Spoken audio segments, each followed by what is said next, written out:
Sometimes the truth comes to you in the most unexpected ways. It's not always a dramatic moment. Sometimes it's a quiet realization that shatters your world. For me, it started 8 months ago with a nagging feeling I couldn't ignore. My name is Daniel, and I'm 40 years old. I've been married to Lisa for 15 years. She was my best friend, my partner, the mother of my child, and the person I thought I'd grow old with. We had a life together that I believed was built on trust and love. But as it turns out, even the strongest foundations can hide cracks you never noticed. It's strange how you can live with someone for so long and not see what's right in front of you. I never thought Lisa was capable of betrayal. We've been through so much together, from the birth of our son, Caleb, to the everyday struggles of balancing work and family life. I thought I knew her better than anyone else, but I was wrong. It started with small things. Lisa had been acting distant for a while. At first, I chalked it up to stress. We both worked demanding jobs and had little time to ourselves. But there were moments when I couldn't shake the feeling that something was off. She'd spend hours on her phone, but whenever I walked into the room, she'd quickly put it away. When I asked her about it, she'd laugh it off, saying she was just scrolling through social media or talking to friends. One night, while Lisa was in the shower, I decided to check her phone. I'm not proud of it, but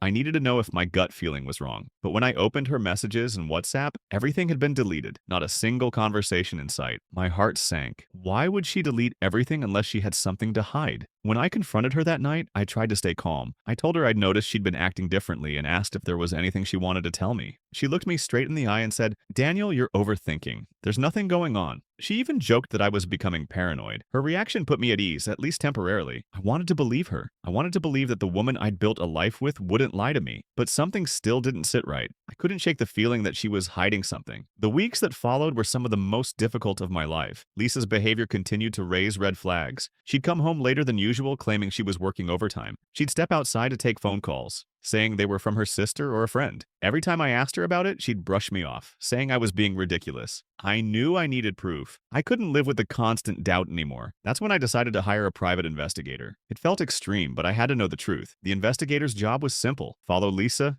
gather evidence, and find out if my suspicions were justified. 2 weeks later, the investigator handed me a folder. Inside were photos and videos that confirmed my worst fears. Lisa had been meeting someone, her brother-in-law of all people. There were pictures of them together, walking hand in hand, laughing, even kissing. My stomach turned as I flipped through the evidence. How could she do this to me? To our family? This time I didn't hold back. I waited until Caleb was asleep and then showed Lisa the evidence. At first, she denied everything. She tried to say the photos were taken out of context, that the investigator had misunderstood. But as I laid out more and more evidence, her defenses crumbled. Finally, she broke down and admitted the truth. She told me the affair had been going on for 6 years. 6 years. While I'd been working hard to provide for our family, she'd been betraying me. She apologized, tears streaming down her face, and begged for another chance. She promised to end the affair and make our relationship her priority. The weeks that followed were a blur. Lisa cut all ties with her brother-in-law and blocked him on every platform. She started attending therapy and insisted we go to couples counseling. She did everything she could to show me she was committed to making things right. And to her credit, she's